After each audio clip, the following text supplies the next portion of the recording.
Oh, what timing. I was just finishing up refreshing myself on today's subject.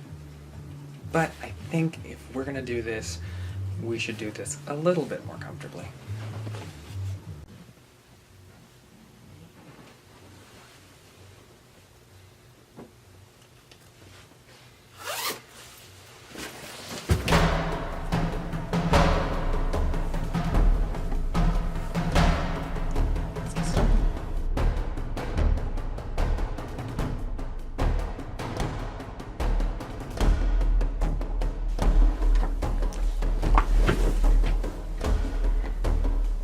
Hi, I'm me.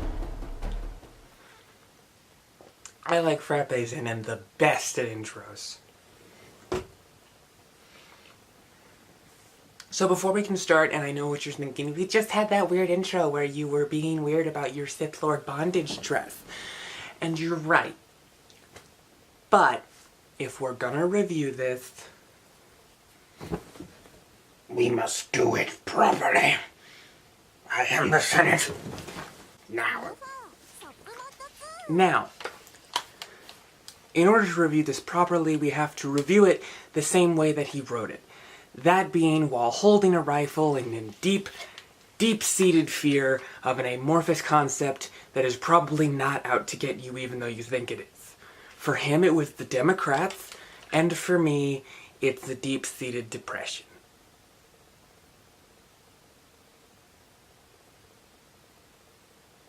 But anyway, here we go. So Enemies Foreign and Domestic is a series of books by author Maddie Bracken. Actually, his name is Matthew Bracken, but I like to pretend that I have a personal relationship with him in order to make myself sleep at night. So Matthew Bracken wrote 3 books that are all way too long. I unfortunately have lost my first copy. I'm very upset about that. The first one was called Enemies Foreign and Domestic. The second one was Domestic, and it had a yellow cover, like it was disgusting looking. And it's a book of, it's got the U.S. in the front, and it's got, I want to say, an AR-15 wrapped in a snake. I'm going to be holding this gun the whole video, but don't worry, it's not real. It's not real. Last time I had a real gun, I threatened to kill myself. Anyway, so the second book was Domestic Enemies, which has an M16 in the front, and then the southwest is breaking off, because that's a realistic thing. Can you focus? I'm very good at this. Ow. And then the second book was this one, which was Foreign Enemies. Maddie is very creative with his names, which has a bookmark in it. Why is there a bookmark in it? I know I finished this. Why is there a bookmark? This is important. Anyway, and the America's broken. We need to finish the puzzle, and there's an AK on it because that's bad. Oh, it also has and traders. He got really ambitious with this one and gave it a subtitle. Everyone clap for Maddie. Okay. So there's a couple of things to know about this. First off, this book series is in no way remotely unique. It is unique for its length, because it's 3 books that are all a solid 400 plus pages, which is impressive. I'll give him that. And they get progressively better in terms of, not for the reasons he thinks, they get progressively better because they get more insane. But this one's unique for those 2 reasons, but otherwise it's not really. It's part of a whole subgenre written by typically ex-military folks, which, now to think about it, isn't that kind of weird? People who are like super proud of their military service and they all end up like being vehemently hating their government. Somebody should look into that. There's a really good example of another one is, I don't remember what the book series is called, but I only remember it because the author of its pen name that he goes by is literally Angry American, not Angry American, which is already kind of cringy, but Angry, like angry reacts only angry. I love him. His book series isn't as interesting, though it's kind of like, this you gotta go through 3 books to get to the good stuff, which is here. But his is just straight to the good stuff, as I understand it. I haven't read it, I just know I can get the gist of it. I read this, I can get the gist of his book. So yeah, that's the basic premise. Now the reason I'm reviewing these is because I've read these, obviously. They're unique in that they're kind of like a time capsule of the modern day. Like modern day right-wing views, which is amazing when you consider these were written before the Obama administration. I'm serious, these are all written before the Obama. This one might have been, I don't know when this one was written. I think this one was the last one. As I've said, I'm not sure when it was written. Okay, this one was written in 2011. So this one is from the Obama, wait. Yeah, 2009. So this is from the Obama administration. This one's from the Obama administration. And unless this guy pumped them out all in like a week, I doubt that, if he did. This one is supposedly from 2006. This is from a fifth printing in 2011. And I'm sure the first book was like maybe 2004. Or maybe with Clinton, who knows. But anyway, they're all from, like, they all read like they're written. These could pass as something that was written by a right-wing crazy guy today. But they aren't. They're from the Obama in the earlier administrations. Which I think is amazing. Matthew Bracken was a psychic. He's the modern Nostradamus, everyone. Go give Boat Daddy your money. We'll get to Boat Daddy. Matthew, a bit of information about the author, Matthew Bracken. We'll get into the books eventually. I'm just very bad at scripting. I have a script this time, though. It's notes, but it's a script. I keep saying because I don't know what to do. Maddie is supposedly a Navy SEAL, or a former one. I think he just likes boats. And he apparently violently distrusts our government, like most military conservatives, I guess. Did we really get that in K-frame? Also, this is my dog. Doggy. Doggy, say hello to the camera. Say hello, I love you. I love you. Can you tell I don't want to do this? These books hold a special place in my heart because I read them at my dad's behest when I was like 14, and because I was at his house and had nothing better to do. Does it count as a burn if they decide? So getting on topic, please forgive me if I leave anything out. If you've read these books and you're like, you forgot this moment, or you're completely misrepresenting. I am going off of very old memories. I tried to reread this is all based, unfortunately, since I could not find my first copy, I can't find my copy of the first book. I know I have it somewhere, I might have lost it, but I don't know where it is. Unfortunately, since I don't know where that is, I'm having to go off of my very old notes from a video I've had planned for quite some time, which is this one, but back then I was going to do a whole bunch of high production value narration with my microphone, but, this is easier and more fun. Also, that old script for it was terrible. So I'm having to go off my notes from that to refresh my memory about the first book, which I've made better notes in my thing. But then from the second book onward, I haven't reread these. I'm not gonna reread these. I'm gonna be like flipping through the book and not commenting on what I find, but like I'll be refreshing myself a little bit as I go. Note about the first, so with that in mind, I'm going to end up probably going through the first book really quickly. So our first book is Enemies Foreign and Domestic. It's the one with the full title, before he got lazy. And it's probably the least interesting, honestly. It also has the weirdest plot. This is just kind of the setup for this, where things get more fun. Things kind of go off the deep end in this one, in just every way, and then this one's amazing. Oh, hey, you can see the back of the, you can see the original book's cover. Can you focus on that? No? I'm the best at this. But basically, it's kind of like if a whodunit had a baby with a weird conspiracy theory thing, except way less entertaining than that'd actually be.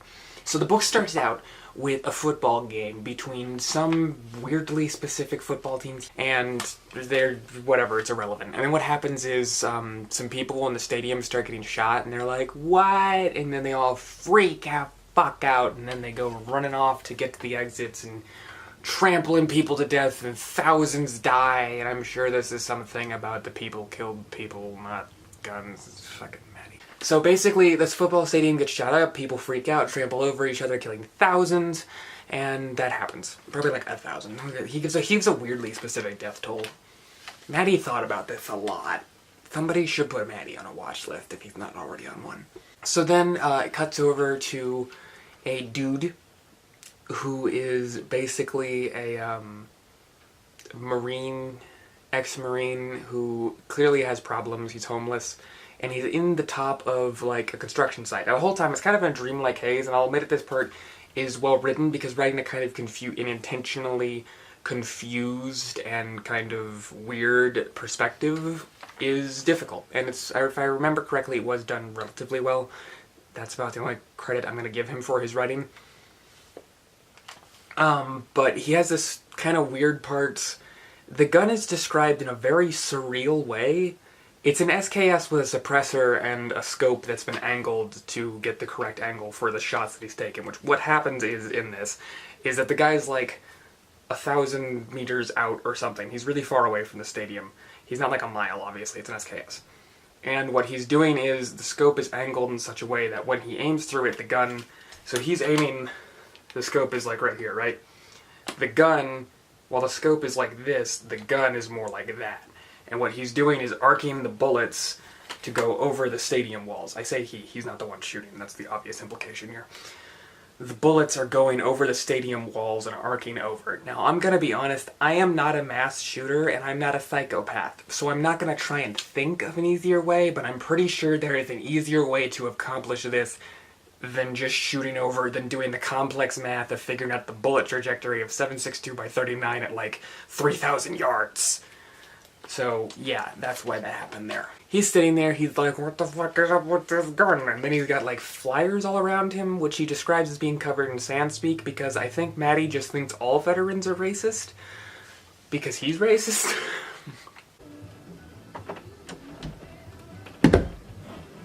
It's not your turn yet. It's not your turn. We'll get to you. So anyway.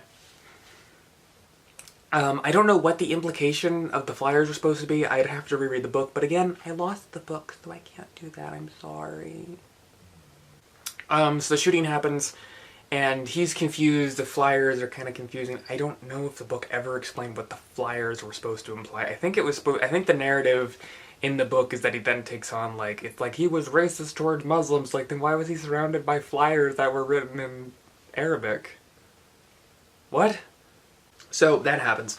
And then what happens is the police helicopter pulls up and they're like, hey, there's a dude in a building and he's got a gun.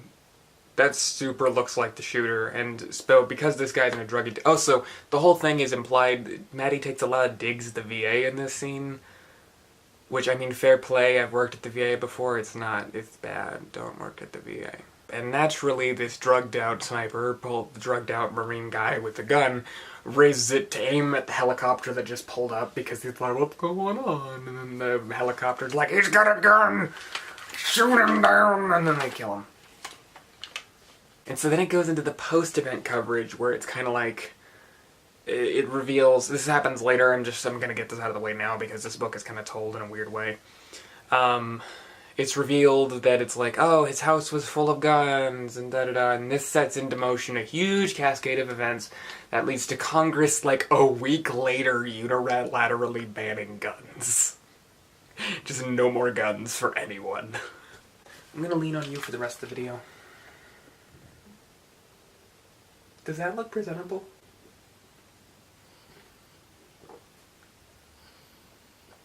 Do you not like this arrangement? Alright.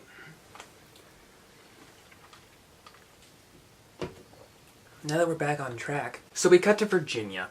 And Virginia is where our main protagonist... Well, no, actually, we don't meet our main protagonist yet. I'm sorry, I'm getting ahead of myself. It's probably Virginia. I'm not going to play West Virginia. I'm not doing country roads. Fight me, Nuke. We get to Virginia and we're at a little gun store run by a man who I believe is Indian. He is I believe he's some sort of immigrant or possibly a first generation. He's something foreign because this is Maddie's way of saying he's not racist.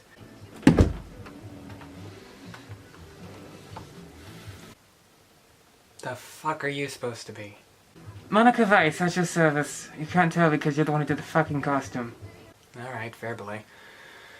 Okay, so what's your point? I think you're being a bit presumptuous on the whole race thing. After all, the boyfriend is actually Mexican in the next book. What? No, it isn't. Yeah, go check it. What? What?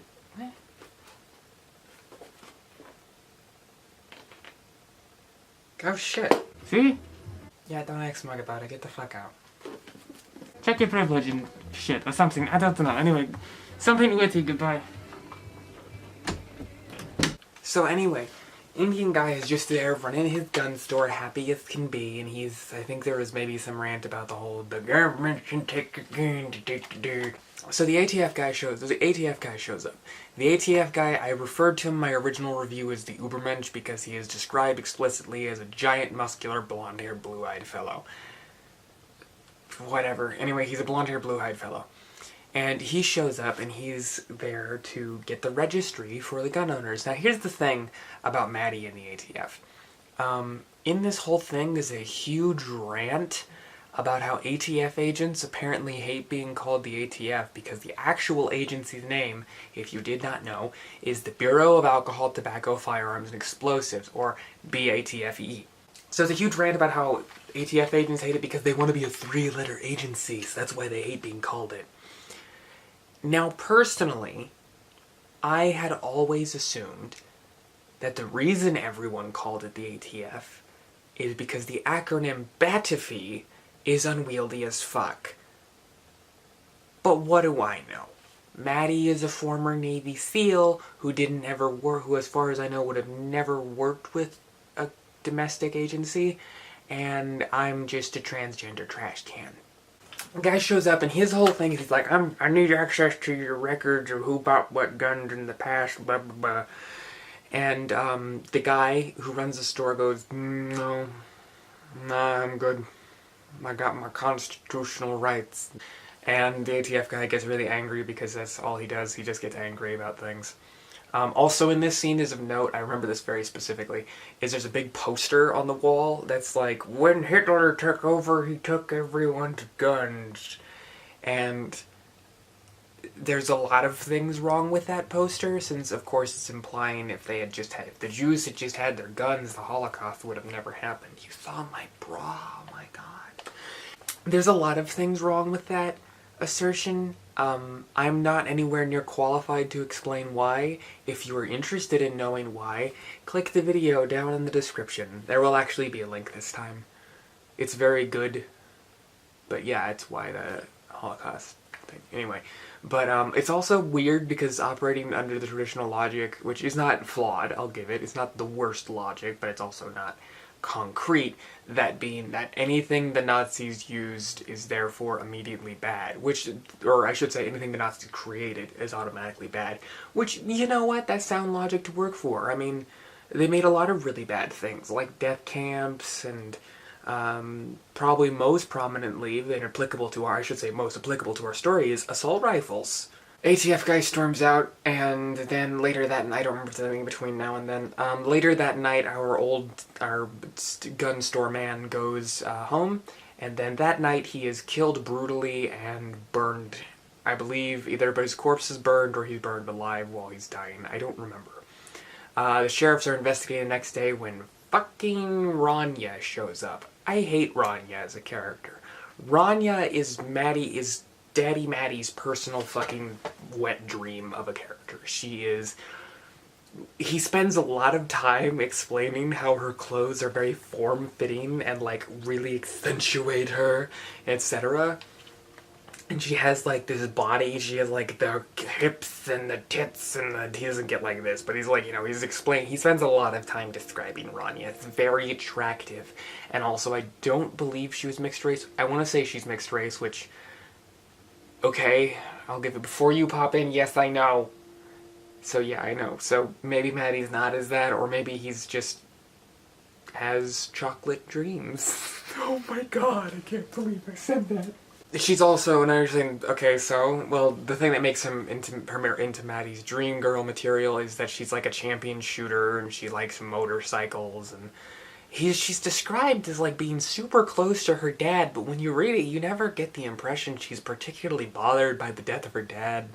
She's just kind of like, fuck. And then she goes and investigates the crime scene, which is, you know, proper police procedure to just let the beleaguered family member go investigate the crime scene. And she's somehow magically able to discern that there is more to this crime than what the police have deduced, which is that, oh, he got killed in a hate crime. Because, of course, hate crimes don't real, according to Maddie.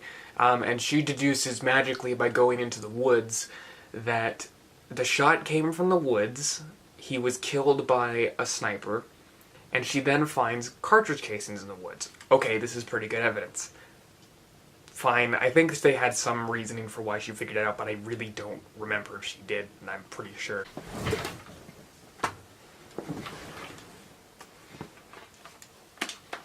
I'm sorry, everyone, the dog is gone. Somebody knocked at the door. There's the continuity error. I'm sorry. So anyway, as I was saying, I would have been okay if it was just that they found out there was a sniper because bullet casings. She then determines that the bullet is a 10mm. This is noteworthy because 10mm is not an especially common cartridge and generally not something you use to shoot someone. So we're already kind of weird. But okay, so that gives you an opening for a pretty good thing. And it makes sense because if you know firearms enough, you can just look at the base of the case, and usually it lists the cartridges, you go, oh, okay. Makes sense. And that's fine, you have your setup. Okay, 10mm, weird cartridge choice. And, yeah. The thing is, this is where it gets stupid. Whatever, are you serious, dog? Good dog. Okay, so as I was saying, so she identifies that it's 10mm. And that's fine. But then she looks at the cartridge and is able to tell that it's an FBI 10mm. And I know what you're thinking, how the fuck does that work? Here's the thing. In like the 80s or 90s or something, the FBI bought a fuckload of 10mm MP5s from H&K. As far as I know, they're the only people who use 10mm MP5s. Fine. Here's the thing. Why the fuck would she know that? Oh, I should say, the reason she's able to identify that it's a 10mm MP5 is because the way that the MP5 works, and when it works with the 10mm, is it leaves pretty distinctive marks on the casing. And if that was it, if it was like, she's like, this casing looks a little weird, and then she goes and finds out, that'd be great, you have a great setup there. The thing is, she just looks at it and goes, this is an FBI 10mm MP5. Because that's the immediate logical explanation. She just immediately knows the government done killed her dad. Because she looked at one cartridge case. And as far as, actually I should say, I don't think the FBI is the only one who has 10mm MP5s. Knowing the US, I wouldn't be surprised if somebody just happens to own like a full auto or even just a semi-auto civilian 10mm MP5 they bought from HK back when. I wouldn't be shocked if that was something like a pre-ban, 80s MP5. Sure, I wouldn't be surprised that's a thing. There's a lot more logical explanations than immediately jumping to the government don't kill my dad. Hey, kitty. The cat's also back in here. Anyway. So she just immediately knows, and that's dumb. But okay, so then we jump over to fucking Brad. I hate Brad more than fucking Rania. Because Rania, at least there's some flavor to Rania. At least it's like, ooh, she's mildly interesting and has a character arc, even if it's kind of a lame one. But okay. Meanwhile, Brad is just fucking... I'm pretty sure that they're Boat Daddy self-insert. And Boat Daddy is very relevant because fucking Maddie loves boats. This book, every time Brad shows up, is just so Maddie can talk about boats. His first chapter is just talking about how his boat works and how he's gonna fix his boat so he can sail out to the fucking ocean. God, I hate Brad. And so, it's just that. every time, and I've looked at reviews, and one of the only negative reviews I've ever found is the one where they're talking about, it's like, okay, Maddie, I get it, you like boating, but calm the fuck down. And I actually found Maddie's Facebook page before. He's wearing a boat captain's hat on a boat in his profile picture. Thankfully, this is the only book that talks about boats as far as I remember. Well, the second book has an ending bit with one, but it fits topically. And so he's on his fucking boat, and then the ATF guy shows up with some goons, and they're like, hey, I know you got guns, boy. And he's like, what? No, I lost them in a boating accident. And then ATF guy is like, motherfucker, I am the secret police. And that's how that goes. So then the ATF guy's like, but I'll leave you alone if you just infiltrate this gun club that I think are terrorists. And Brad goes along with it. So that's what Brad does. Brad, this is the last we're going to hear about Brad for a while, specifically about him. He just doesn't do anything. He gets tied up with Rania, and this is where I kind of lose the plot. I don't really remember what happens. Because, let me check my notes. If I recall, it kind of just jumps ahead here. Then we meet our main antagonist. I kind of called him pointless antagonist in my original view. He really is. No, he's not in the last book. He's in this book and the second book. I really wanted him to be in all the books, but he is in the first and second book, and he is so pointless. He's only here so the book can have a climax and a villain. Honestly, the ATF guy would have been a better villain, but he's actually the Durotagonist. I think only applies to protagonist, so he's like a secondary antagonist, even though he seems like he's like the Darth Vader to this dude's Emperor Palpatine. Is so lame. But this dude he sets up a special snowflake secret police group that's literally called the STU, which stands for the Special Training Unit, and it's just a cover name to make them seem less obvious what they are. And they're the secret police who are going to go take everyone's guns. This dude is just here to be pointlessly evil. There is literally a part where he kills a kid.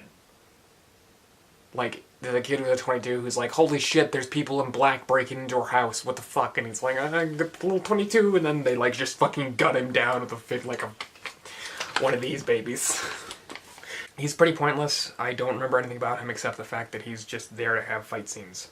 Somehow our main characters figure out about these guys, and this is again where I lose the plot. I don't remember fuck of all what happens. Oh, I do remember there's this part where it just randomly cuts to an old dude on the freeway while ATF dudes are they're wearing all black to be cartoonishly villainous, like police dudes checking cars and checkpoints, do you have your guns? We gotta check your car, and then and there's a fucking senile old man in the front of a car while they're holed up in traffic I killed Nazis, and it gets out and draws his gun and gets killed, and it creates a whole thing, and there's a whole thing on the news where it's they had thousands of rounds in their trunks, and the crazy old terrorists, and watch me bleed.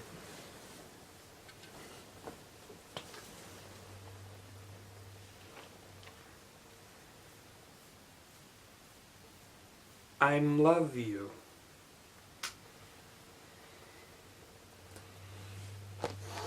Yeah, there she goes hissing at the dog. I remember that happens. I don't remember where it happens. It happens though.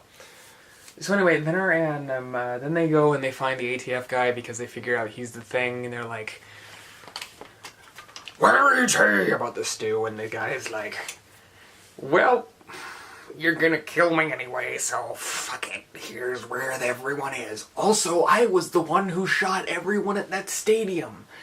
This makes the plan make infinitely less sense. So here's essentially how I understand what happened. He's the one who calibrated the rifle, which means he had to make the shooting with the gun that was used in the shooting. This is how forensics works. I'm not saying I'm a forensics expert. If I've taken forensics classes, it's how procedure works. It's okay, we found a gun.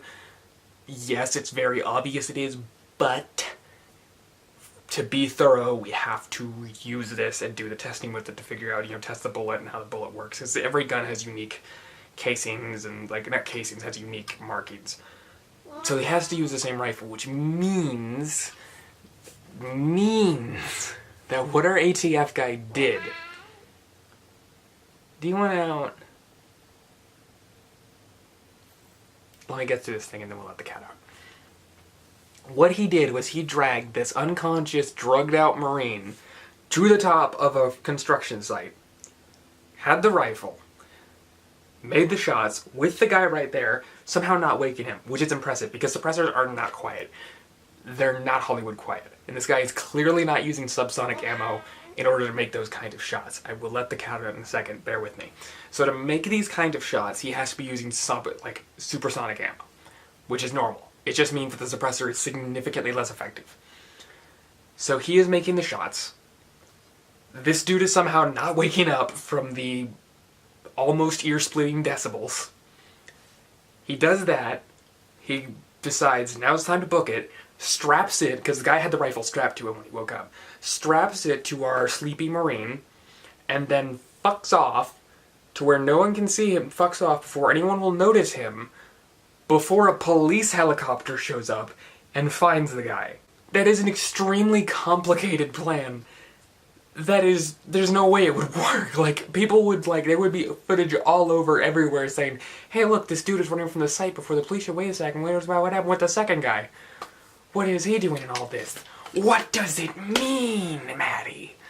So anyway, ATF guy does that, and so then they get him hammered and give him a bottle of shitty whiskey and drive the truck he's in off of, and make him drive his truck off of a cliff. So it looks like he died in a car accident drunk. Let me go let the dog out. Cat out. Your dog now. She is free. Anyway. So I don't remember what happens next. I do remember that they then assault the Stu base using his information, the Special Snowflake Brigade. Which is apparently, also the Snowflake Brigade, I'm remembering now, was being sponsored by some specific governor guy, and it makes fun of him a lot.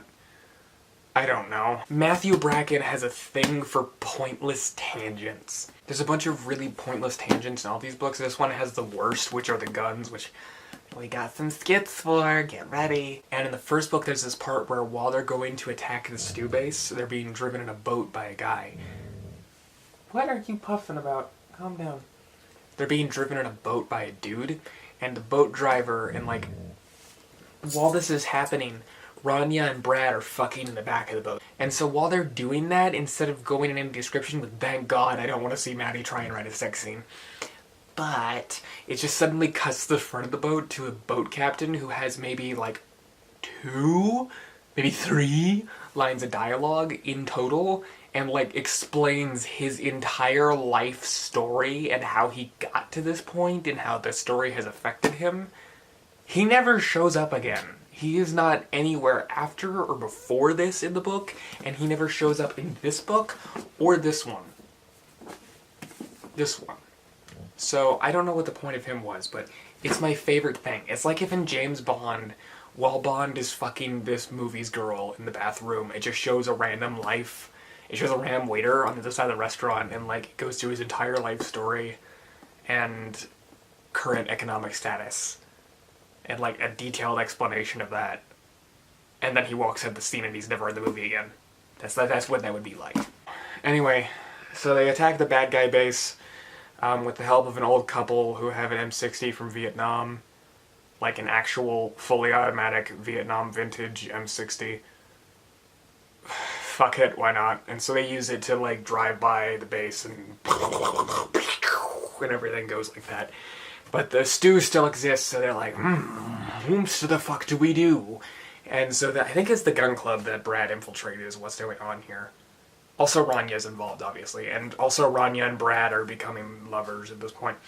And so then they're gonna we're gonna do the final assault on the Stu. We gotta assault the Stu. Oh no, the battery's about to die. Fuck, alright, we gotta change batteries. They assault the bad guy house now. This is not the base. We already attacked the base got cursed-blooted, and they're like, now we gotta kill the rest of the bad guys, because this will accomplish something, I guess. And so they go and they attack the main bad guy's house where they're throwing a party. I don't know how they found out about this, they just do. And so well, in order to do this, we gotta dress up like SWAT. They go to the hardware store or some shit, the local fishing store, and they buy a fucking life preservers and bicycle helmets, and I don't remember what the black shirts were. And then they spray paint those black, And they're like, this should work. And it's like, this is such an overdone solution. You could have just gone online and bought some fucking Condor. I got off topic. My point is, they go and do this whole thing. And then during the raid, it goes off pretty well, if you remember. I don't remember if they... Anyway, what happens is the bad guys get found, and it's like, hey, wait, you have guns, and you're not supposed to have guns, because I guess they're not officially known or something, because they defend themselves. And I guess that ends with Stu is disbanded, or all whatever, and the main bad guy is arrested. So, yay, I guess. Guns are still banned, and all of our main characters are fugitives. They were already fugitives before this, I guess. But the good thing that makes it a happy ending is that Brad gets dropped at the bottom of the Potomac, where he fucking belongs. And that's the end of the first book.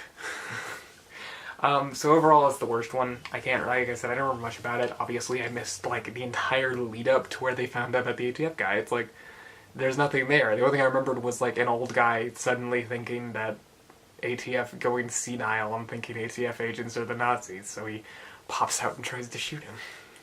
Brad does not like the ATF, apparently, which they never come up again after this book, by the way. The ATF just apparently ceased to exist between books, so...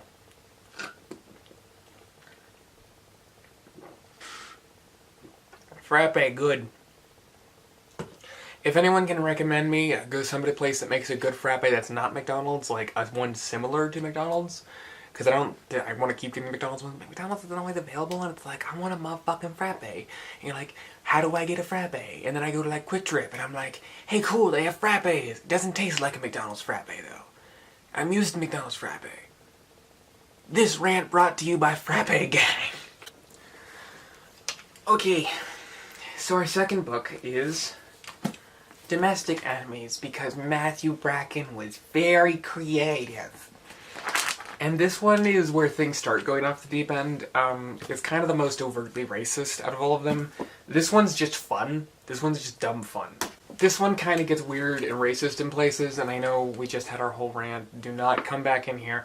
Our whole rant about how he's not actually racist because mixed race, main character, possibly mixed race. And Mexican boyfriend, which will come up in this one. But here we go. This one we're going to be looking through for notes. So what's happening between books is that Rania had Brad's baby, and then she got captured, and then I don't think any of the other characters from the other book show up again in this one. Sorry, there's an exception. There's one guy who's this old dude who was objectively the best character in the book because he was the least stupid, who I called Grandpa Vietnam, because I can't remember his name. Literally the only characters I can remember the name of are Brad and Rania's. So, oh well. Anyway, the old guy fucks off somewhere, and Rania gets captured by the government, who now have FEMA camps for some reason. Let's start. Okay, so this book starts off strong in a FEMA work camp. I want to call it a death camp. I don't remember if it's explicitly a death camp. I want to read the first page of this. We might edit this part out, but this is really important.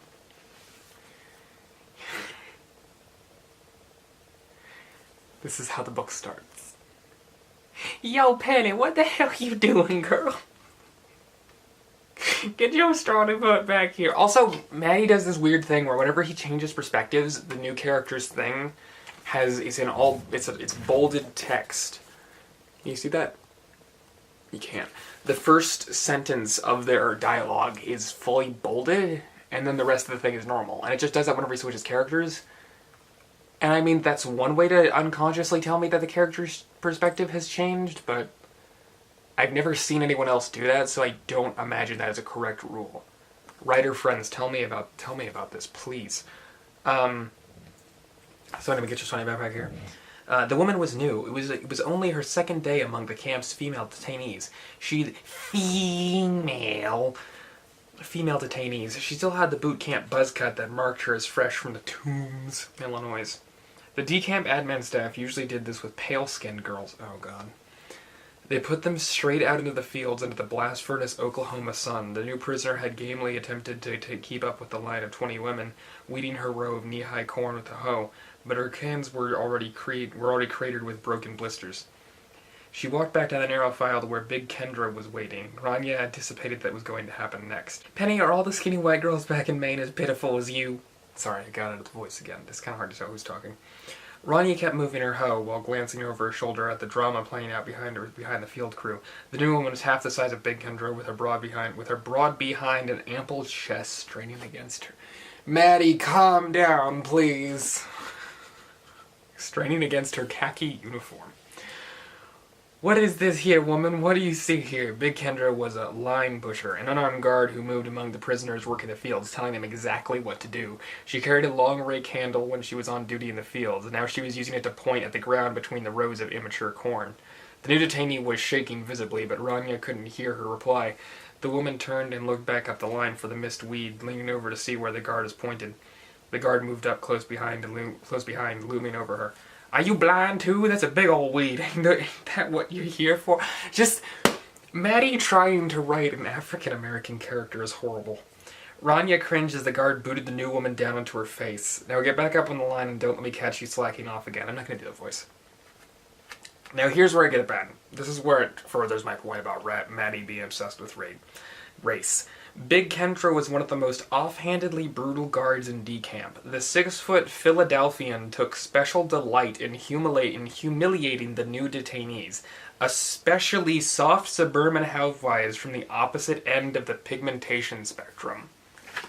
That's his way of saying black people is racist. For some reason, I don't know if this is actually a FEMA camp, but basically I guess FEMA camps exist in this now, and they're making food for everyone, I guess. Because communism. He gets weirdly about... This book is about how the Mexicans are ruining everything. This book is about how the communists are taking over the government. It's amazing. It's just such an escalation. It's the government gonna take our guns. Also, Mexicans are evil. And communists are taking over the government. It's great.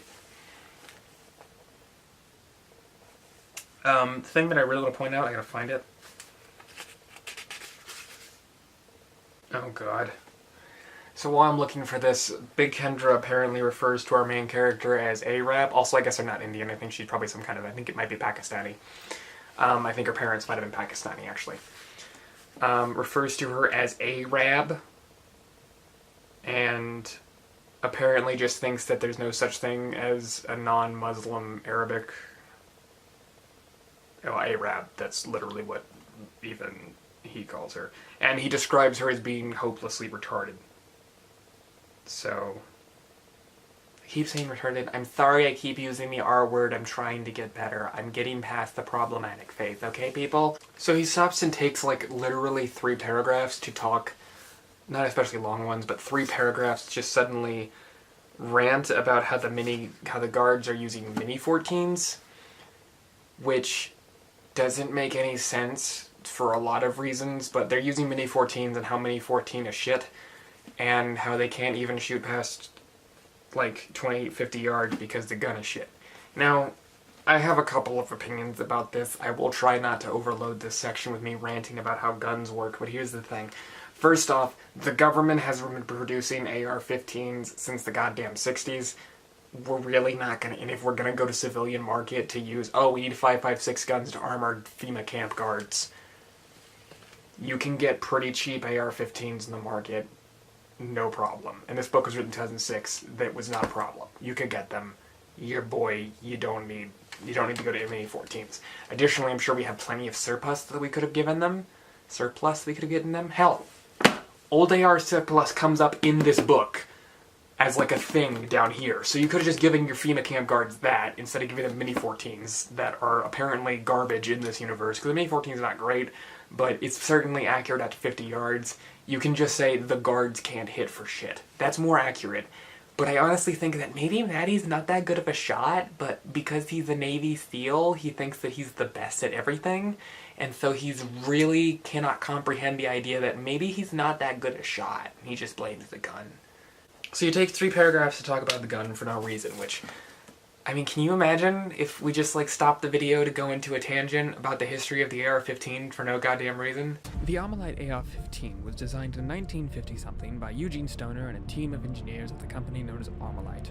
Who would have guessed? It was essentially just the AR-10, but smaller and with different ergonomics. stocks. The AR-15 would be adopted in 1960-something, probably 68, by the United States military as the M16 rifle. Anyway, These M16 with an actual actually does the A4 much it's improved in that it's essentially fight by version. The M16 of course has heavier for all of that doesn't matter flat US brand. However, these were very virtually as maybe our cruising have seen better system from as many sites give them a little fancy. There is, however, oh yeah, also the hands also typically feature. And it was a single side good thing that was helpful and core. But then war was declared, change it turned out M4A1 after the ATR fight course was a clear standard. Actually, there's still some of them around, but they're not nearly as interfered. The M4 was adapted by these into the M4 SOP mod, which is of course a discussion for today. The M4 SOP mod is effectively just an M4A1, but with a low-profile gas block in order to allow for the mounting of a full-length handguard in order to give the shooter a better purchase on their rifle versus the short little handguard. Also, the stocks are typically swapped out with a wider crane stock for better cheek welds and also to hold batteries or something. Nobody does that, though. There is also the version which we have here today, which is the M4 SOP mod Block 2, which is effectively just a SOP mod with cutout in it to still allow the use of front sight posts. As far as I can tell, these are actually used, meaning that this is not hobby, aside from the fact that I am dressed like fucking MacGyver's habit. こいつらが残した傷、100倍にして返してやる。 Okay, so now we got our tangent out of we got one of our skits out of the way. There's still more to come, bitches. But basically, what happens here is that the warden of the FEMA camp is a lesbian, and oh, you better believe. Oh yeah, the other point of this book is that bisexuals don't reel, and the gays are killing this country. So basically what happens is our main camp person is apparently a lesbian, our warden, and really wants to fuck Rania. Also, she conveniently also looks weirdly like Rania. So Rania, in her brilliant plan, decides, I am going to escape the camp. And so she accepts the warden's offer to have the sex. And so they go off into the warden's room, and while the warden and them are apparently, I guess they're gonna fuck in the bathroom. I can check. Oh, Rania gets to go bathe. She gets given the opportunity to bathe for the sex. And the whole time that she's bathing, she's thinking about fucking Brad, apparently. Oh my god, the warden calls herself Star with two R's. Sorry, L's. Yeah, R's. The warden's name is apparently Linson. Star Linson. God. Oh, okay. Okay, here's what happens. Rania accepts because the warden... Okay, I'm sorry. Rania figures this out last minute. The warden has news about her kid because Rania had a kid between the books. The kid got taken by the state when she got arrested. Okay. I'm sorry. And so she's like, oh, fuck, if you let me fuck you, I'll tell you what happened to your kid. And so Star, like, warden acts like she's the great one, and then da-da-da-da.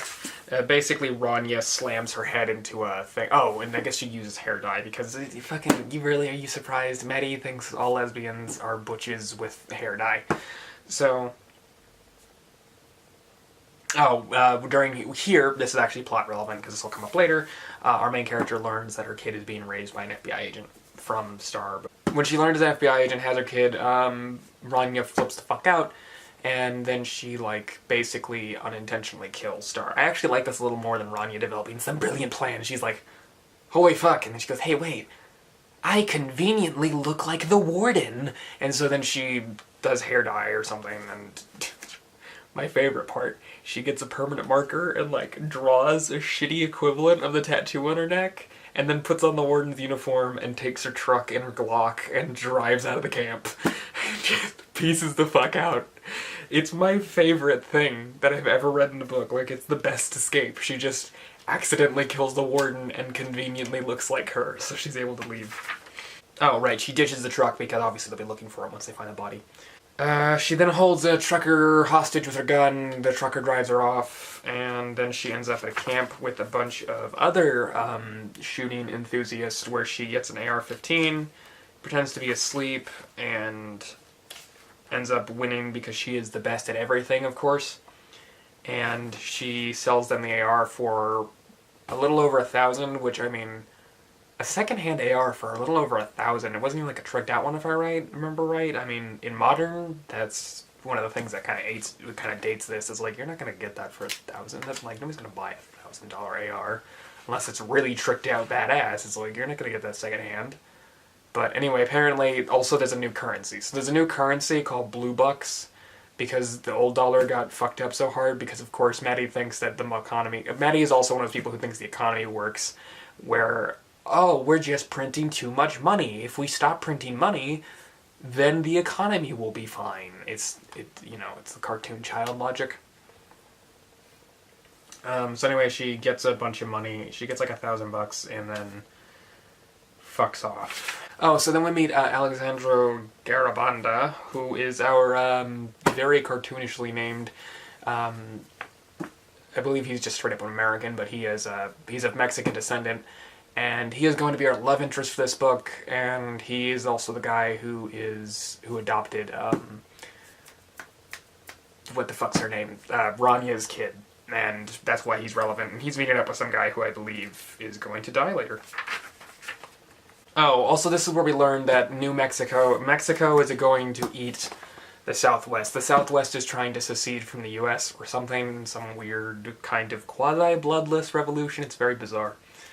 And the government just doesn't give a shit, and it's called ATS Plan.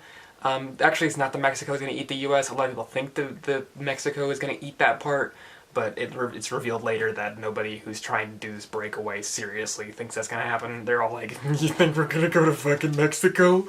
So that's how it happened. Oh, and then pointless antagonist shows up, I guess.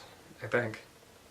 That might be. He's in this book too for some reason, even though he never comes up. He's literally, like, unimportant. Yeah. He's here. Wally Malvone, that was his name.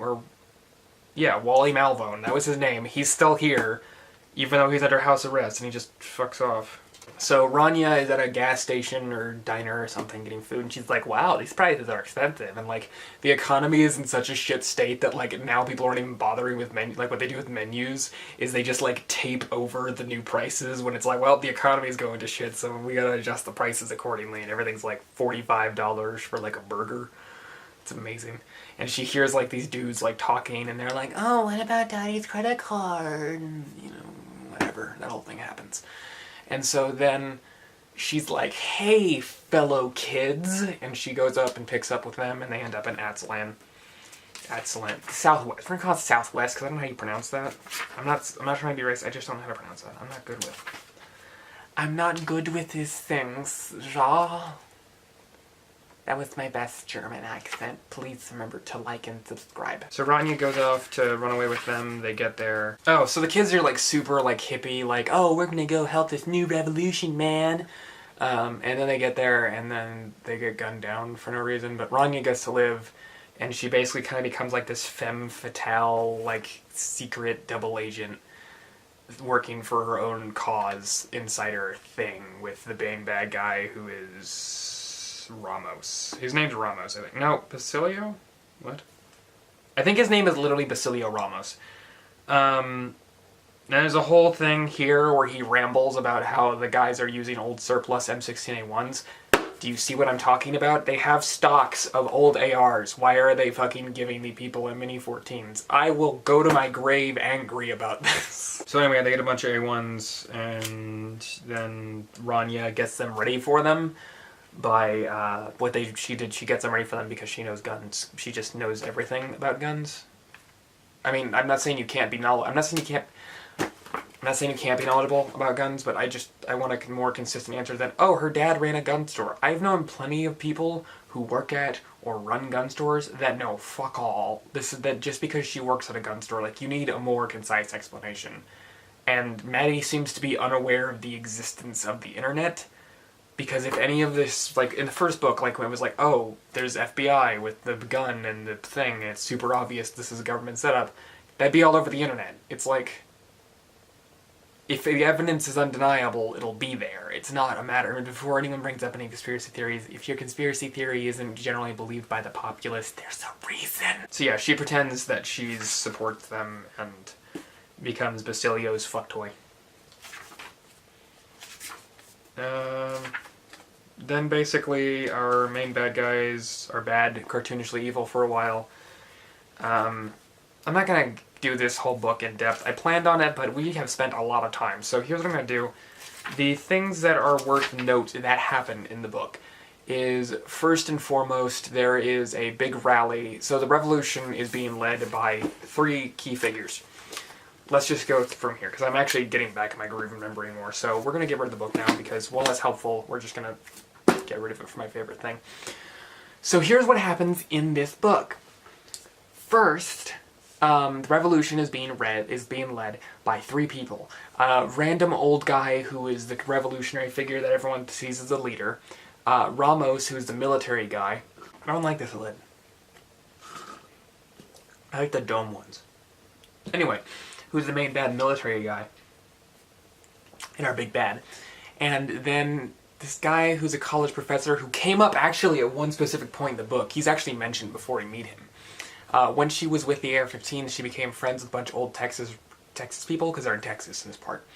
And he's like, my daughter went to college and then she came back a fucking communist and SJW, but this is before SJWs existed. And it's because of that fucking professor, because, you know, as we all know, children literally cannot develop their own ideals unless they are being specifically corrupted by the communists. Everyone knows this. So it's a fact. So anyway, he's correct completely. And what happens, because that's how this book works. And so there's the other guy who's like the idealist white guilt professor, basically. Who drives this smart car that's electric, and Maddie does not like electric cars either. He's very blatant in describing this car as the shittiest thing to ever happen to Rania when she has to steal it. But anyway. So then, after that, we meet all these people, and they have this whole thing, and there's like a party where everyone's discussing their big plan, and like, it's really funny because like all the Mexican, it's supposed to be really funny, and like it's supposed to highlight kind of it. It's okay character building. Not world setting. I'll give him this. Again, I'll give him a little bit of credit where it's due in some places. Where it's like they're at a party for like all of the bigwigs in this whole revolution thing. And all of the, like, Mexican leader people who are all about, you know, it's gonna be a Mexican culture and a new, you know, Southwestern thing. They're all just wearing, like, perfectly normal, like, American suits and shit. And then this guy shows up in, like, a traditional the white dude shows up, like, cultural appropriating in a Mexican, like, thing. And everyone looks at him like, what the fuck are you doing? And it shows it's like these people aren't really earnest in what they're doing. They're just, I guess, selfish or whatever, which, I mean, still not great considering the setting, and the fact these are cartoon characters, not real people, but okay, sure. Also, yes, before you ask, since it's very important, yes, the professor is gay. That was not obvious. Of course he's gay. Maddie's not cool with that. So anyway, here's where things pick up. The video stopped recording, so I put on a hat. It automatically does that, apparently, after a certain amount of time, which is dumb. But so we end up finding out that apparently the Mexicans the revolution's mostly bloodless. So that's great. But also terrible because America, I guess. So they're trying to break away, and that's fine. And then here's where things happen. False flag operation happens, where Rania has to sight in all these, like, super nice bolt-action rifles for the bad guys, you know, Ramos's, like, personal snowflake brigade. And the snowflake brigade, then during it, there's a big rally, and, like, they're having a whole thing where any place that doesn't have Mexican signs out gets destroyed, because of course Maddie is gonna do the whole speak English in America thing. I will give it credit, actually. It's a peaceful rally up to that point, but then Ramos is like, okay, I want all of you, my men, you'll go in there, it's undercover, and you'll you'll destroy and incite the rioting. So it's like, you know, okay, sure, I like that. I don't like it, but I mean, it's decently done. It's like, it's not like everyone It's not like the common people are inherently like, yes, we must overthrow the government. And during this like whole big thing, everyone's going to the rally, and then at the rally, the big important revolutionary dude is talking, and he's like, oh, we're gonna do a big thing, and then he gets shot. And the big reveal is, of course, that he was shot by one of the rifles, by one of Ramos's men, with one of the rifles that Rania cited. The thing is, those rifles were actually legally, under the registrations and stuff, owned by some random ranchers dudes that the people were trying, that the Mexicans are trying to repossess, because that's another thing that happens in the story of land repossession, apparently. So that happens, and then they use that as an excuse to go and burn down their house and murder everyone there violently. That just happens. There's another rally, or it might be the same rally, where there was this reporter dude who's Jewish, who was shown up to that point, who gets burned alive and lynched. There was never a point to that. I think it's just that Maddie read somewhere that the communist Soviets apparently didn't like Jews. I don't know what the point of that was. It just happens. It's to make the revolution reprehensible, I guess, to the audience. There's this kind of funny moment, I think it might have happened before the big riot, where our main FBI guy, the FBI guy who becomes the love interest, is going to his work.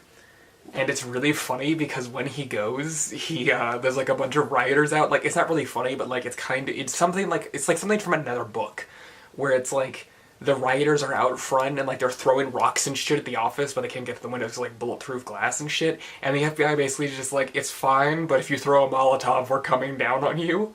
And it's really funny to me because it reads like it's something from a parody, and I wish that's what this book was, because if that's what this whole book was written like, I would love it. Because it would just be like a satirical parody of like this collapsing government where everything's just so normalized. It's like, yeah, sure, throw whatever the fuck you want at the building, just don't throw anything that will actually cause damage. I love it. They kill the guy, he dies, then they burn a Jew, because of course, you gotta make him reprehensible. Because, god damn it, these revolutionaries were too sympathetic. And so that happens. And Rania's like, oh no, I was directly involved with a false flag, and also, well, fuck, I guess, okay, I think now I should probably get out of here. Instead of just looking pretty and having easy street, I guess, was kind of what she was doing. So during that party I mentioned earlier, actually it was actually wrong, or it might have been, I don't remember, something happens, they're at a big thing, and everyone's having a whole big, like, oh yeah, hey everyone, it's like, let's all be evil at our party together, including the professor dude. Here's the thing. As you might recall, I mentioned the professor was gay. I don't remember what happened specifically. But here are 3 things that happen in this scene, in this setup. Rania steals a Dragunov rifle, and she has a gun. She has a pistol. So that's one thing. This is relevant. She then drugs Ramos somehow after convincing him that she's going to fuck him. She then leads him into a room, and somehow, I don't remember how, while he's drugged and also having drugged our professor dude, gets him to fuck the professor dude while recording it. And he fucks said professor dude to death. I don't remember, I'm pretty sure he didn't, I would look for it, I can't find it specifically, like I'd be spending here 20 minutes just like flipping through the book. Fucks him to death, and then like the guy passes out after he murder fucks the dude, and then she takes the footage, sneaks out, and takes the professor's car, which she already had his keys, and he has an electric car, which is described as painfully slow, and is made clear as the worst thing ever. From there, Rania then goes off to go find her kid, who she believes is being kept by the FBI dude. Here's the thing about the FBI dude. The FBI dude is divorced. His wife has the kid, and it's obviously I'm pretty sure it's very possible Maddie might have been going through divorce at the time, because he was very unkind to the characters who were divorced. So, when we meet up with the FBI dude again, this is what I actually thought this is when we were introduced to him. It's actually not. It would have been a pretty good introduction to me, but I don't remember all of the book, but whatever. She breaks into his house and finds him on the chair, having drank a fuckload of vodka and about to shoot himself. because he's done with life at this point. And so she's like, no, don't do that, because I think it's because the wife was taking the kid and leaving the city whenever with her lesbian girlfriend, and he brings her up to speed. And it's like, yeah, my wife took the kid. He's gone. I would love to have the kid back. And she's like, well, I want my kid back. And he's like, oh, fuck, let's get your kid back together. Let's get our kid back. And she's like, it's mine, though. And then, of course, develop a relationship. Because are you really surprised?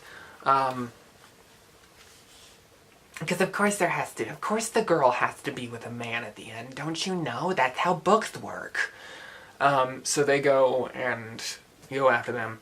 And here's the thing. This is the part where Maddie implies bisexuals aren't real.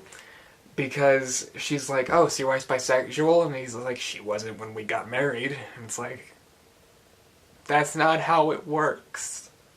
Or I think the end is she's like, so your wife was a lesbian? And he's like, not when we got married. And it's like, that's not how that works, Maddie. That's not how sexual preference works at all. You don't just suddenly, bam, I'm a lesbian now.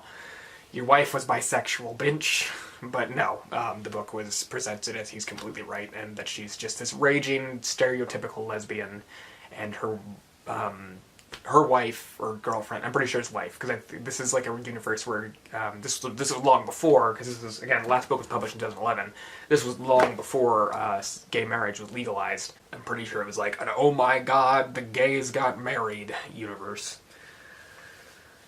So the gays get married, so they're married, and then it's like, oh, they're moving out of the city, so they're like, but they have like a convoy to do it, or they're going with a convoy as they do it, which, I mean, that seems like you shouldn't bring your kid in a government convoy, but, so what happens is that Rania and our main dude decide that the most logical way of doing this is by attacking said convoy in broad daylight, and they do that successfully. Though it is kind of a whole like, haha, we got you, when like the lesbian wife shows up and is like, haha, but they get in that situation somehow, or maybe they don't, I don't remember. Again, my memory's a bit fuzzy. Oh, also Ramos is disgraced because of the whole thing, because obviously that's how this works, I guess, or he committed murder. I'm not sure what the reasoning is, but he's disgraced because of this, and he's like a laughingstock now. So cool. He's not in the story yet, though. He's still our main villain. But right now we're doing our subplot about the kid. They get the kid somehow. I don't believe they kill the wife. They might have, but the wife is like, you motherfucker! And they go and they take him. They have the kid, and it's them on the run with the kid. I forgot to mention, earlier I mentioned a very important point about the Dragunov. There is a part that I believe happened either before this or now, in which it literally takes a break to give whatever, he keeps getting the sides. Anyway, the rifle is, like, it literally goes into about a page of just nothing but describing the history and details of, like, this rifle. It was, like, owned by, like, an African dude, and, like, it was made in the Soviet Union, and then given as war aid, and then it ended up as, like, a kid, like, some child soldier's rifle in Africa. And either he immigrated to the U.S. or he got killed or something. Oh yeah, he immigrated to the U.S. and then he got killed by the Mexican dudes and it ended up in Ramos's hands, and then she stole it. And nothing is even remotely relevant about that story. And, like, I appreciate having guns having stories and so on. I like there being storied things about them. But it's not something you're going to just dedicate a full page to. I like weapons having their own personalities and stories, like, you know, their own personalities, but it's just a basic bitch Dragunov with a bit of history. It's like, but none of the characters know this. None of the characters know this. Not even Ramos knew that. It's just, it's a gun that exists and has no relevance to the plot. And so this comes up because while they're running away, she uses this Dragunov once, to shoot the pilot of a helicopter. That's it. The rifle gets used to shoot the pilot of a helicopter, and then is ditched, and it never comes up again. That plot had no relevance to anything. So, then our characters run off, and Ramos is pursuing them, and eventually, while they're doing that, they get tangled. They get captured, and they get, like, Ramos is like, I fucking have you now, and then, while they're being driven by the dude from the first book, the big bad, who's like, why the fuck am I tangled up? And Ramos is like, just fucking drive! And so that's happening. And while this is happening, I believe the kid actually cuts himself out of the cuffs, and then like he cuts them out and they get free or something, or like they pretend like they're captured while the card gets to his destination, which is a plane that he is really specific about. He is very specific that the plane they are aboard is. He's very specific that it is a Cessna Commodore. I don't know why he is so specific about it being a Cessna Commodore, but he is, and he says it multiple times. And then the book, they get on the plane, there's a huge shootout, and probably my favorite thing ever to ever happen in a book happens.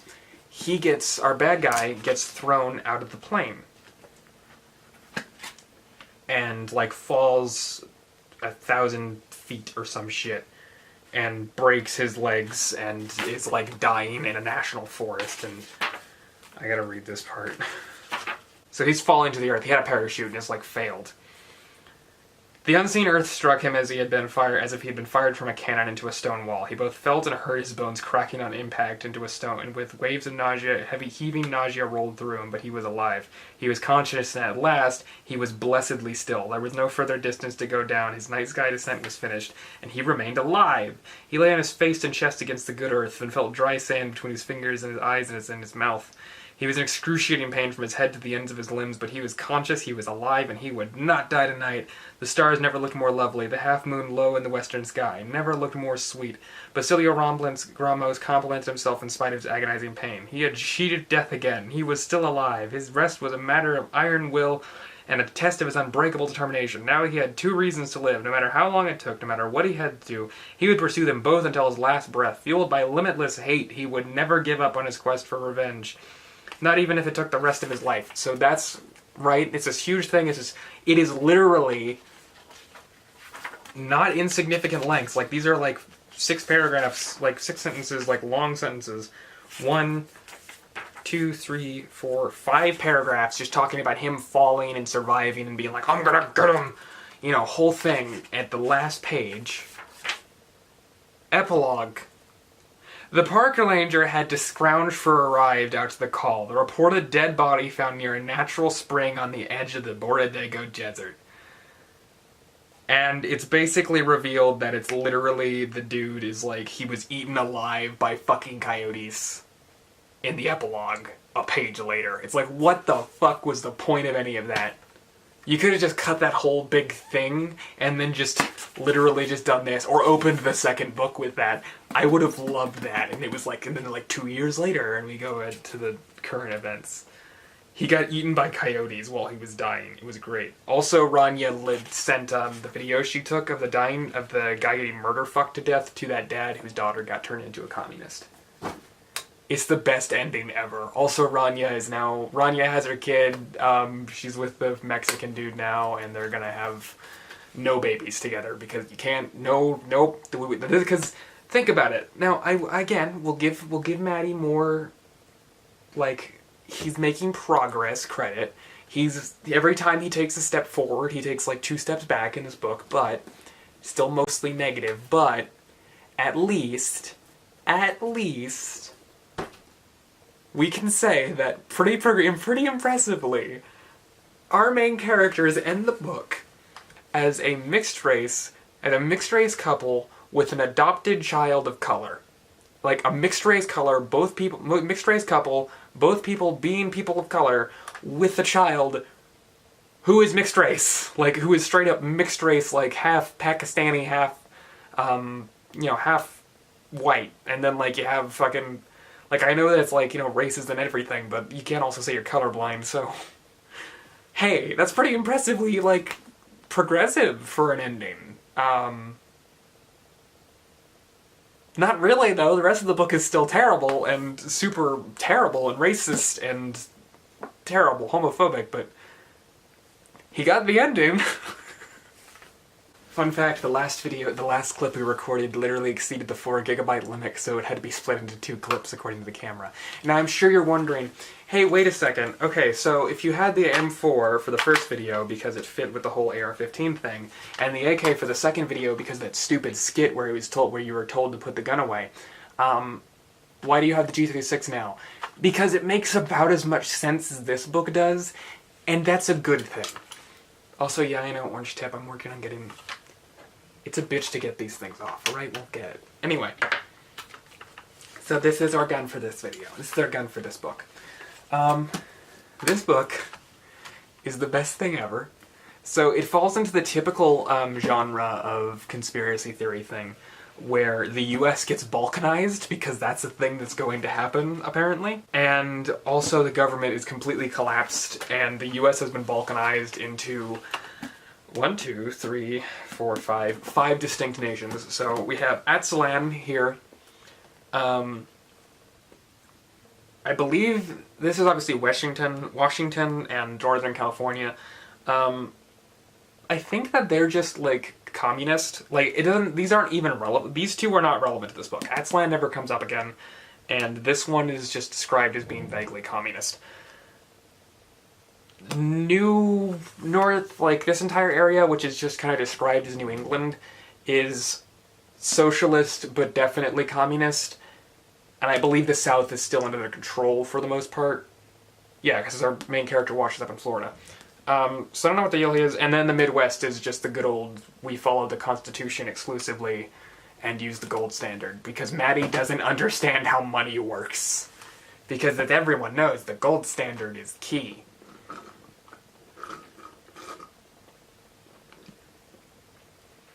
My frappe's almost gone. Oh, also Matthew Bracken has also written the book Castigo K. Which I believe is not an insane conspiracy theory thing. I think it's just military wank fiction. I don't know. I'm probably not going to read it. Okay, so this one starts out with Grandpa Vietnam. I mentioned him at the end of the first book as the only character I liked. Basically, he's about to wash up in the U.S. So this guy escaped the U.S. and he went out to, like, free territory to just boat around the ocean and started running supplies into the fucked up U.S. His name's Phil Carson. Our main characters of note in this book are Phil Carson, who is our quasi-protagonist for the first part. Then there is President Tambor, also known as President Not Obama. He is the most cartoonishly villainous thing I have ever seen ever. I'm not gonna go quite it. I'm gonna try and avoid being chronological with this one, because here's the thing. This book is all kinds of stupid. I don't remember the chronology. And it's really just a lot of surreal events that just kind of come together into a grand old stupid book. This one is still not a good time to read, but when you look at it in retrospect, everything that happens in it is hilarious out of context. Like, even in context, it's still funny as hell, but this book itself is not worth reading. This entire review is just an excuse to talk about this book. You just need 2 books of information to get to it. So here's the deal. Phil Carson, President Not Obama, crossbow boy, girl, she's not a love interest, she's a love interest for crossbow boy, but she's not for any of our mattering characters, and then Navy SEAL dude, and, Army engineer guy. That's our cast this time. I remember them all because they all have actually relevant roles for the most part. Well, except for crossbow boy. Phil Carson's boat washes up after a hurricane, and he's like, well, fuck, I guess I gotta be in the U.S. again. And so he goes around, and he's in the woods, or he's wearing, like, he finds army fatigue somehow, and so he puts those on. And then the crossbow boy sees him, and he goes, oh, fuck, the army's here, and so he shoots him, because that's the natural reaction to the army in this setting. I could check the book why he did that, but fuck that. And Phil is like, why the fuck you shoot me? And he's like, I thought you were army man. And so Crossbow Boy helps Phil out and, like, helps him recover, and then they go off on an adventure for reasons. So here's the skimmy of the world in this setting. As we said, the US has been balkanized into, like, 5 distinct countries, none of which matters, because apparently the South isn't to... Yeah, 5 distinct countries, even though, like, the North, as far as I can tell, the New England area and South are basically just one thing. Anyway, That's Land never comes up, and literally this being a separate entity does not matter. I think that our author just fucking hates these parts, hates these states, and so he was like, no, they don't get a be in my magical utopia. So that's what the state is. The blue bucks I mentioned in the last book, you know, the ones that you probably forgot about, but like they were like the new money. Yeah, those are also out of circulation now because it mentions a part where kids are playing with both the blue bucks and the new money, and it's like, fuck, man. You go through two currencies within like 10 years, I think you gotta just give up at that point. Just fuck it. Nobody has power. It's like everyone's just, it's like a post-apocalyptic age, basically. And like the army is having to cannibalize its vehicles and shit because that's how he thinks the military. It's like if you defund the U.S. if you like take away some of the U.S. military's funding, it's just gonna fall apart. Never mind the fact that, oh god. Anyway, that's what he thinks. And so then it goes on. The boy goes with Phil, and we then meet a girl. Girl is essentially, or no, wait. Sorry, they meet with the engineer and Navy SEAL guy, who are apparently the entire resistance. Just these two dudes fucking with the guys. And so, since the US military is so fucked, the government has started to contract out literal Cossacks who have APCs and also sometimes ride horses, and like they have all the advanced, like, you know, modern tech. And what they're doing is literally just riding around the country, murdering and pillaging. It's never explained what they're actually trying to do. It's just that they're murdering and pillaging all the time. So it's not really clear what they're supposed to be doing. So they're murdering and pillaging, and it's like, oh no, the Cossacks are here, fuck. So the Cossacks just exist for some reason, and that's what they're doing. The US military is fucked. And then the Cossacks at one point go to a town and brutally, like, they take the whole town out in trucks to the middle of nowhere and then brutally execute them. And a drone operator for the US government sees that and he's like, oh, fuck, I gotta add that to my cringe compilation. So he records it, takes the footage, and then he gives it to some special snowflake guys, and they're like, heavily implies, they're like, that guy's clearly a queer, and they're heavily implying Don't Ask, Don't Tell being taken away was the worst thing that could have ever happened to the military. That's why all of this happens. Don't Ask, Don't Tell was repealed. Anyway, so then those people get killed. The girl ends up getting captured by the Cossacks. The Cossacks almost rape her. She escapes after attacking not Ramos, Cossack dude.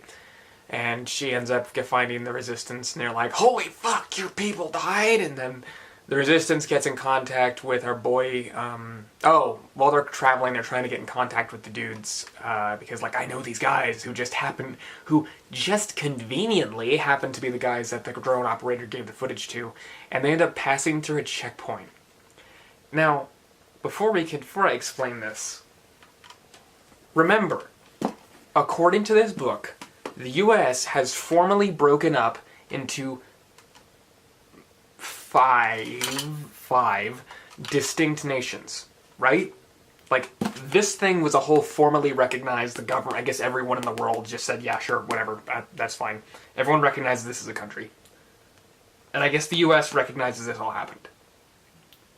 They pass through a checkpoint that is extremely well armed. Like, we're talking, like, not even like, yeah, the rest of the military is apparently having to cannibalize weapon parts and shit.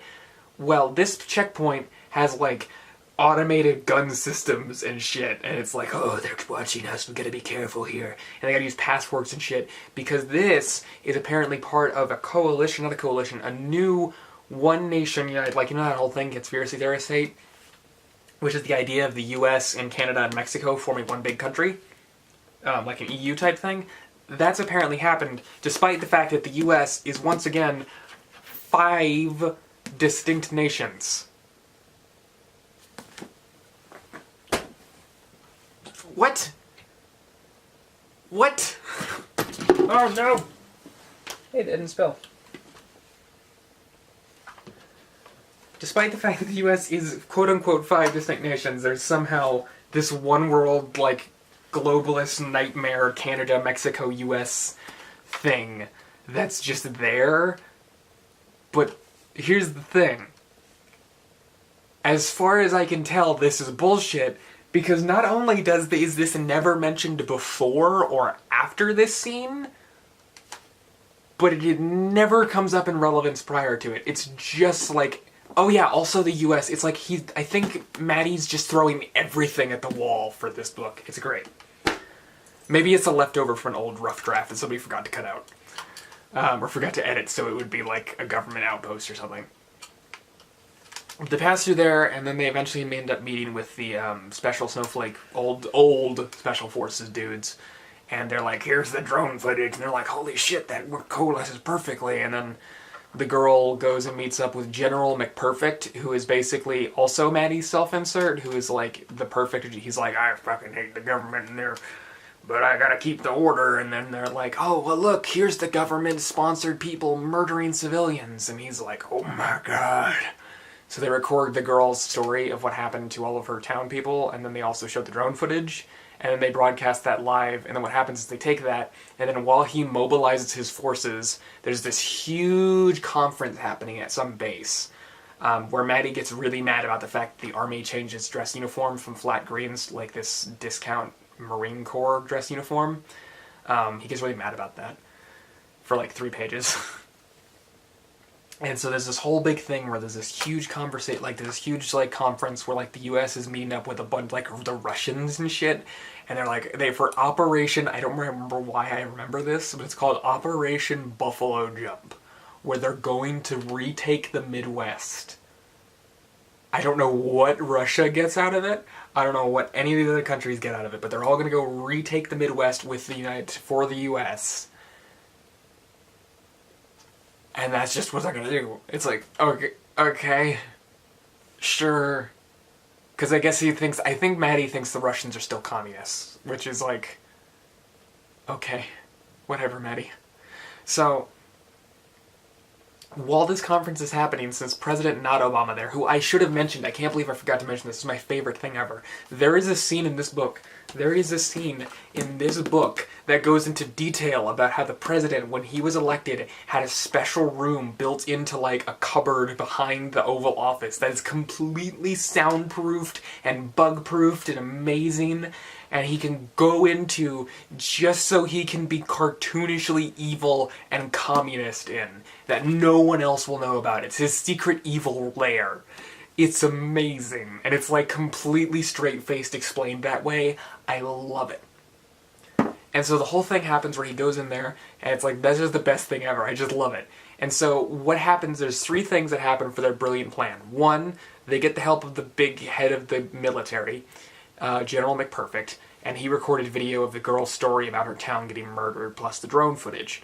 Then, a couple of them went off to New York to go to, like, this old dude who was friends with the president's house, and they go to his house and murder him brutally, but it's okay because he was a communist, even though he never actually acted on the fact that he was a communist, he just believed in the communist theory. So they brutally murder him, and then they go into his house and find a videotape that he just has of the president's admitting to being a communist and going in a huge rant about how communism is great and America sucks, which, as far as I know, you can't impeach a president for expressing dislike of his country, but okay. So they take that and they get that, and then they go to the thing, they play that video, plus the one of the girl and all that, on, like, they go to this conference, and here's the 4-step plan. Step 2 is to go to the conference and, like, stop it, and, like, where they have this huge thing where they, like, wrap a det cord, like, what's supposed to be is called det cord, which is, like, you know, explosive wire cord. It's real, I think. And they, like, plug it into a phone, and as far as I know, it's actually a bluff. They're just hoping nobody will call them on it, and they, like, wrap it around the president's throat as they're holding him, like, nobody come here! We're gonna blow his fucking head off, literally! And they're holding him up while, like, that gives time for the others where they go to Raven Rock, the actual government's facility, where apparently that's where the emergency broadcast system works from, and they use the emergency broadcast system to broadcast this message that has the video that shows the civilians being killed, and the girl talking about what happened, and the president admitting to being a communist who hates the United States. Now, this is really stupid for a couple of reasons. For starters, it makes the implication that, like, most Americans don't have power, and, like, even if they did, I guess they ate their TVs because they're starving. So, I don't know how the fuck anyone's gonna see this video outside of, like, New York, maybe. And then, also because this happens, like, they send in, like, a Marine team who's like, we're gonna go get this shit down! And they all, like, armed, and then, like, by the time, like, alright, the jig is up, and they give up, and the Marines are like, arrest the president, because this video just happened! And it's just the wonderful ending where it's like, oh, and then everything was okay in the end, and the general became the new president, and then they all lived happily ever after. And I would like to highlight, because the ending, if you'll notice, there was a distinct lack of Rania. Now, here's the thing.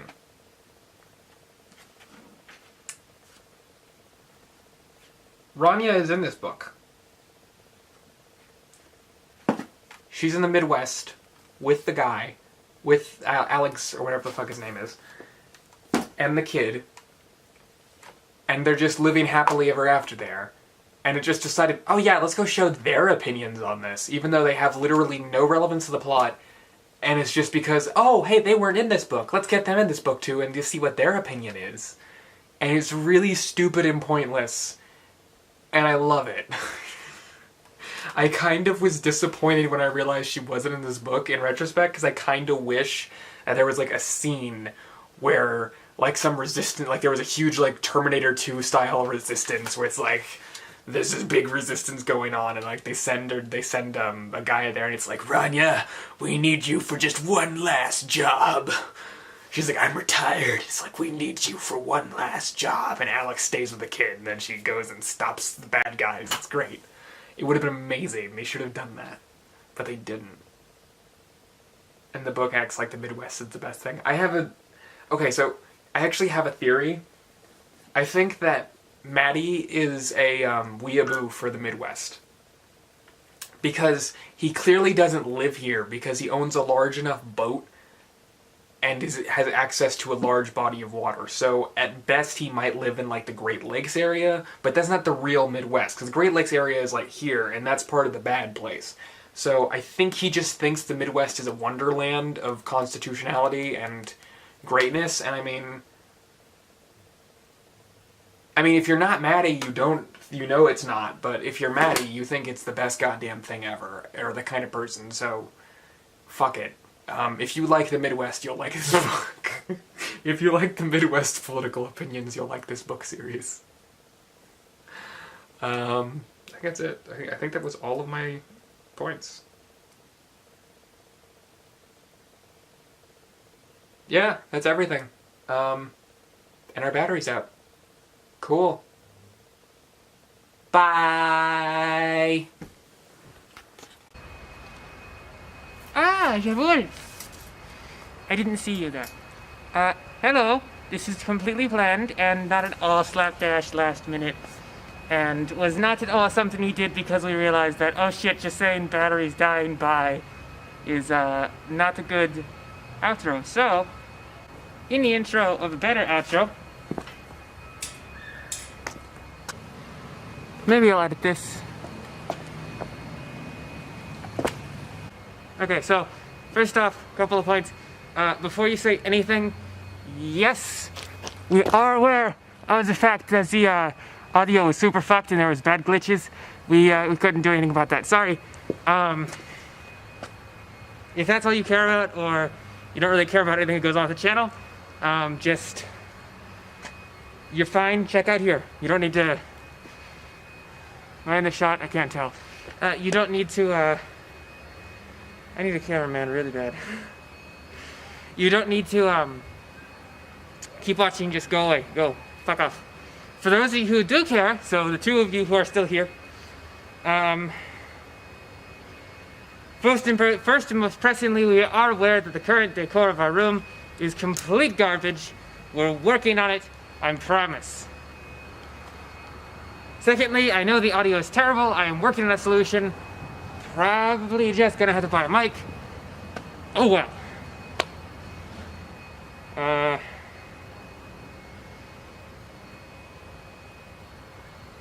I have no idea what I'm doing with this channel. We have character Monica. We have no idea what we're doing with this channel. It exists. We'll figure it out eventually. I honestly doubt that we're ever going to reach 100 subscribers, but if we do, well then we'll just have to, for the 100 subscriber special, we'll either interview Maddie Bracken, or we'll read his other book, Castigo Bay, or maybe we'll just burn the books, Probably that last one if the other two don't work out. That's it. Stick around for the bonus clip. It was supposed to be secret, but I ruined the surprise. Okay, bye!